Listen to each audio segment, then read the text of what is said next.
All right. Update Carmelo Anthony. The Carmelo Anthony family held a press conference Thursday afternoon debunking a lot of the false fake media news saying that they withdrew money from the fundraiser that people donated for Carmelo Anthony's defense, saying they withdrew money and they bought a Cadillac and another brand new car and they bought a brand new home. And they did not. They did not buy a Cadillac. They did not buy a brand new home. However, they did relocate and they're renting a home, but they're not using the money that was raised to rent that home. And that is for safety reasons. So here we have Dominique Alexander, who is the head of the Next Generation Action Network. They're calling him the Al Sharpton of Texas. And he's a shyster of Texas. I don't know, but Chicken George. Chicken George Al. Right. But Dominique Alexandra is, not representing the family legally, but as you could might as well say a spokesperson for the family. So he held this press conference. I want to play 2 minutes of this, and then I want to play Carmelo Anthony's mother speaking about, the situation as well.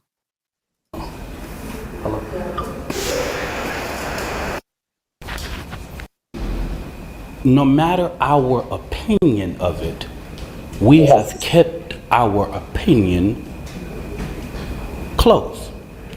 We have not attacked. We have not shared the information that was shared with us about Austin Metcalf, because we respect the dignity of life and loss. And as a minister, I would not attack a grieving family, even if I disagree with them. When I have stood before this podium for people who have died at the hands of law enforcement, I have asked for that same manner of respect. And even when the shoe is on the other foot, I will not do that. And all I'm going to say, so it don't be asked later, is that was disrespectful and just shows you all the character who is not invited. He knows that it's inappropriate to be near this family, but he did it. What is he talking about? Let me explain. So Austin Metcalf's father showed up to the press conference. And so he's talking about how it was, you could say, disrespectful for the father to do that. Why? Remember, that's the same thing the boy that's on trial did. He showed up at somebody else's home bench and he decided to intrude. So if he can do it, why can't this dead boy's father do the exact same thing? And that's right. So he opened up this press conference saying that it was disrespectful. And I don't know why he opened up the press conference saying that. I don't know why Austin Metcalf's father, Mr. Metcalf, was there. Maybe it wasn't to be disruptive. You're talking about again. What is the difference between what the dead boy's father did and what the defendant himself did? What's the difference in terms of initiating the problem? It was open to the public, just like the athletic field was. It was another family, it was another team. There was no invitation, an intent not to cause trouble, but discussed with him being there. So I guess they just talked about it, which shows what their son should have done instead of knifing somebody, even if they laid hands on him. See, that's the whole thing. Laid hands on. See, that's part of this thing. They better not touch my child. And when I grew up, we are a better generation in terms of our behaviors, our courage and stamina and initiative, because Boy, come in here. Mr. Miller, I didn't do anything. Yes, you did, boy. I can see it in your eyes. What you do? All right, tell you what. Put your hands on your knees. Look at that wall. Don't you eyeball me. You get one. Wham! All right, now get out of here and get it off your mind. Don't even think about it. And he was dead right, because you'd go run away. Hey, man, did you tell Mr. Miller? No, I didn't say anything. Well, how did he know? Because he's been a boy himself. And he remembered. So he can tell by the look on your face. But we knew to be straight. We knew that if you got out of line, something was going to happen to you. And even when some of the students got out of line, we said, oh, man, wow. Well, here's We the thing. were terrified with coming to school. It was like, oh, man, wow, this is rough. Well, here's the thing, because Dominique Alexander, he called the Dallas police to escort the father off the premises of the press conference. So this is where we see here, they walked him out. I wouldn't have done that. I wouldn't even mention that he was there. It's a press conference. It's a track meet. So at this, so again, to your point, Judge, because it was a video that I uploaded when you were talking about that Carmelo Anthony was trespassing. Well, would you say that the father here was trespassing with this press conference? Maybe. Was it by invitation only? Was the premises rented out? But I'm not talking about whether it was in fact a trespass. I'm talking about it was being treated by one party as a trespass. So, in other words, the family had no more right to call the police to escort this man out than their son had the right to say, I'm going to intrude in. So if the father gets on the stand during the trial, good defense would say, hey, not a good defense, but a good prosecutor would say, hey, didn't you call the police to have the father of the victim removed? Yeah, well, why? So if Well, you could I, do it, I think couldn't the twins have done that too? So in other words, the only thing is that the twins didn't call the police.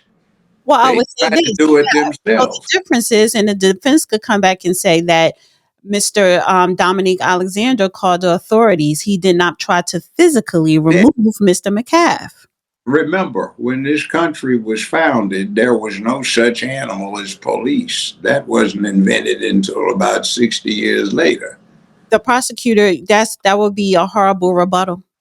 No, it's not a horrible It rebuttal. is. I'm talking about in the courtroom. If they were to bring this up, if the prosecutors were to bring this incident up, the defense can also rebuttal back, saying That for difference. defense Let me just say this. Let me just say this. The difference between the two is that one person called the authorities to remove somebody. The other two people, whether it was both brothers or one brother, took it upon themselves to be the authority. that's not the point. The point is the prosecution this wouldn't set this up by introducing evidence of what he did. Of It's course not. if the father takes the stand, not the dead boy's father, the father of the defendant takes the stand to explain what's going on. If they were to put on character proof, an astute prosecutor would say, do you recall events on such and such date, which is the day this occurred? And do you recall the father of your son's victim showing up? But the father Yes. didn't call the Now, cops. wait a minute. Wait, And no, what no, just for do, clarity, just for wait, real no, quick, just I'm for just clarity. saying, this is how it works. But On no, cross but the father examination, has nothing to do with this. That's what I'm saying. yeah, it does. If the father of the defendant testifies, which he might if they're foolish enough to get into character, all this stuff about captain of the teams and going to college with the grade point average. I mean, if the father got up and did this, the prosecution would say, well, sir, you remember these days, the events of such and such day? Did you or did you not call the police to have the father of the deceased victim removed? Is that no different than what the deceased son was doing to your child? In other words, hey, you got to leave. You don't see the difference? You see a difference? You You do just or said, don't. but Judge, you just said you had the father. It's cross Oh, examination. Judge, what I'm saying to you for clarity, the father did not have Mr. McCaff removed. The police came. The father did not call the police. Who called the police? It was Dominique Alexander, the guy who held the. See, but anyway, fine. I get your point. But see, this, by the way, is just an example. Were you present when this conference came about, or this press conference? Or see, this becomes an example. If there's any evidence about this press conference, and the prosecution can argue, see, this is what people do. This man wanted this father of the victim removed from the scene. He calls the police. That is much smaller in terms of intrusion than it would be when you talk about sitting on another team's bench and you're a captain of the opposition team. You know, see, it becomes an illustration of a point. Now, I was in error. I thought what you were talking about is this is the father of the defendant called. No, this is just somebody that's got they're calling him the Al Sharpton of Texas. Yeah. He conducted the press conference. So yeah, another chicken George. Anyway. Okay, so it would be better for the whole country if we didn't speculate so much up front with this tabloid thing and would patiently await the outcome of the proceedings. And it certainly doesn't help anything out that the press, white and black, is trying to turn it into a race baiting moment. Mm-hmm. Because this isn't the 60s. The typical Negro is not going to go like black folk would have. And if he's trying to set up a race riot situation. I want to play the mom's response during the press conference. Who is the mom? This young lady? Yeah, the mom of Karmelo Anthony. This is her. In wake of this tragic incident, our family has been under attack. Whatever you think what happened between Karmelo and the Metcalf boys, my 3 younger children, my husband, and I didn't do anything to deserve to be threatened, harassed, and lied about. The lies and false accusations that have been said about us, especially over the past week, has been overwhelming. The lies and their amplification put my family in danger, as well as everyone in our community, everyone involved in the investigation, from the police, the attorneys, and the court staff. Our address and my husband's previous employer's address has been put on all social media platforms. My husband had to take a leave of absence because he's afraid what may happen to our family. His mental health is deteriorating day by day. We have endured death threats. My 13-year-old daughter is afraid to sleep in her own bedroom because she's fearful of what may happen to her. And let me be clear, the claims that were used about the public donation to buy a home or anything else are completely false. We have not received a single dime from the Give, Send, Go fundraiser. And the co-founder has stated that clearly. In the reality, we were just notified yesterday that we could begin to withdraw funds.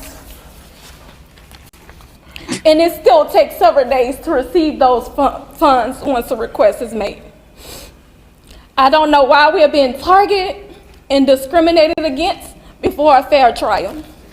Our son deserves the same rights under the law that everyone is afforded to. He's been raised in a 2-parent home with structure, stability, love, and we put God first in everything that we do. We believe in the Constitution. We believe in the laws of this state, but those laws must apply to all of us, not just some of us. To be clear, we will not speak publicly about specific details of what happened under the tent on that rainy and awful day. There's an active investigation that everyone involved wants to be full and fair. We believe in legal process, and that is where the truth will come out. To the family who experienced the loss, my heart truly goes out to you. To those who have supported my family, thank you from the bottom of our hearts. We ask for your continued support, patience, and prayers as we navigate this difficult process. Thank you.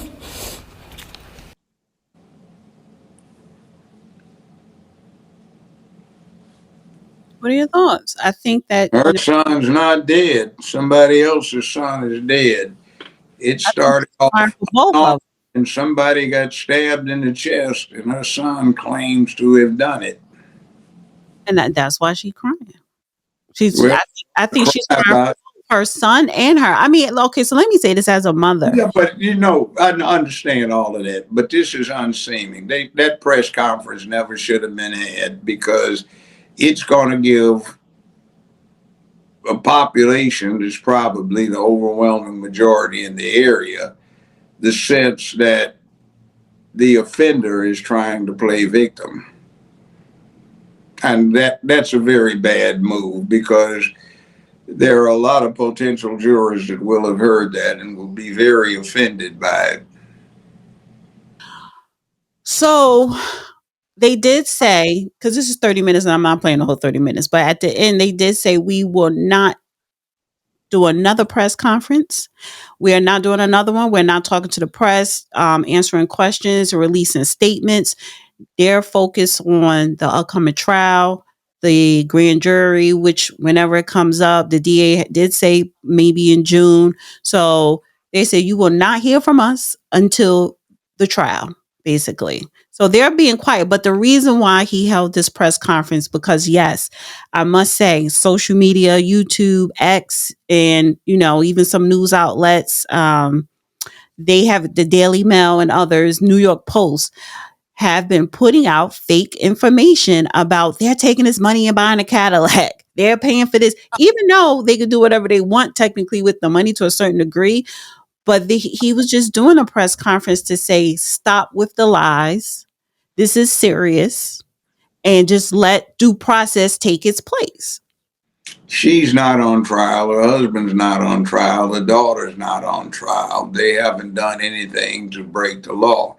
This could have been accomplished very much more efficiently by simply having their lawyer that they've retained issue a statement if it was appropriate.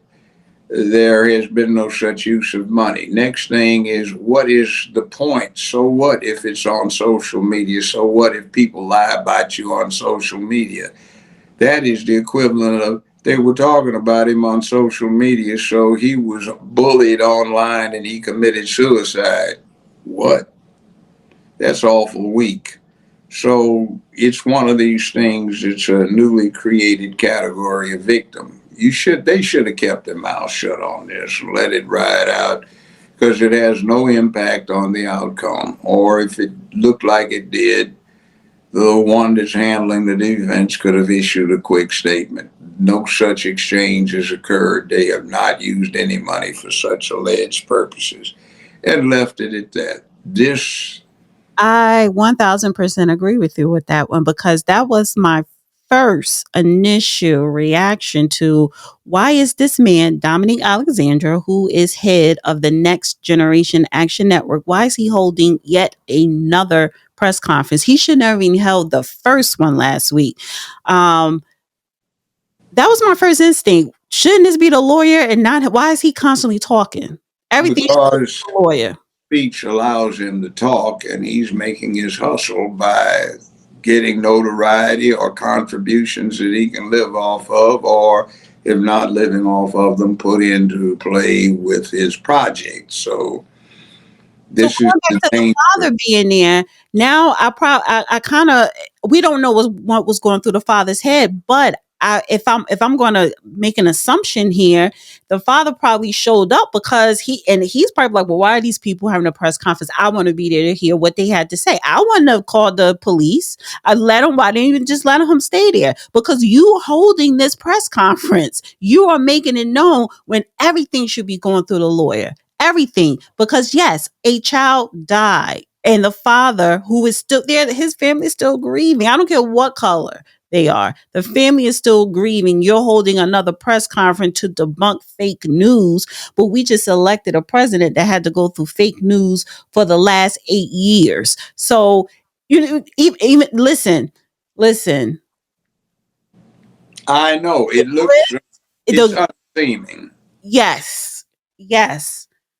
It's a bad look, and they are not helping their son's defense. But So they don't realize that. See, okay, this is part of this speak to thing. This is part of this thing that was in that article I sent you about the perpetrator becomes the victim.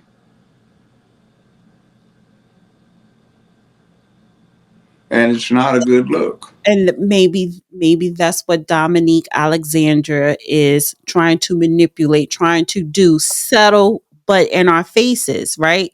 Trying to make the perpetrator look like the victim. Mm-hmm. She's crying about her 13-year-old daughter being afraid. Well, maybe that's what the problem is. What have I been saying? Stabbing somebody in the chest, even a 2-on-1 fist fight, is a punk move. So where did he get that from? You just heard it.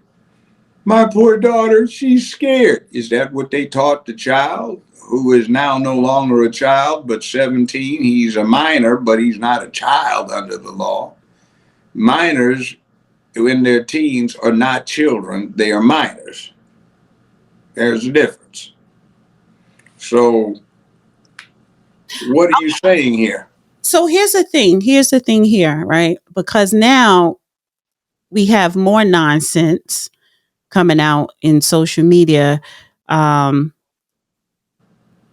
Matt Wallace, right? He posted this. This will be one of the largest protests in history. White Americans are done being pushed around. So they're supposed to be having this big rally, protect white Americans, Justin for Austin McCaff, demand Carmelo Anthony be put back in prison until trial. Peaceful protest, April 19th, 11 a.m., Frisco, Texas, Wakefield High School parking lot. Stop black violence on white Americans.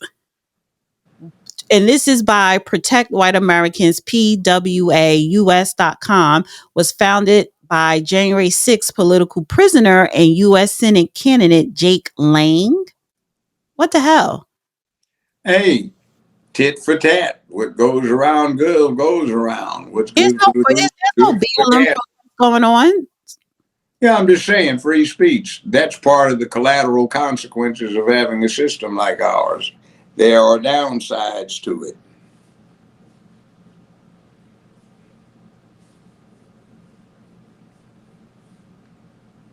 So, it's America.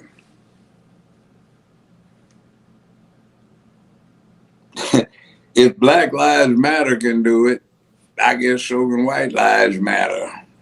Well, you're right. They have the freedom to do it. Like, what is that? Freedom, freedom of speech, freedom of press, freedom to assemble, right?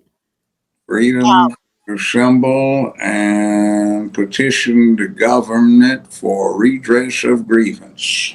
But now you have Ted Cruz. See, he just won his reelection by the skin of his Cuban teeth. And he said, why the hell does someone raise $500,000 for committing a murder? Question mark. What is he commenting for? You just won reelection by the skin of your teeth. Go sit down somewhere. So it's like Well, people keep adding more fuel to the fire. Ted Cruz, are you saying from Cuba or Canada? He's Cuban by way of Canada. Yeah, that's why he really shouldn't have been in the Republican primary in 2016, because he was not eligible for president. He was born in Canada.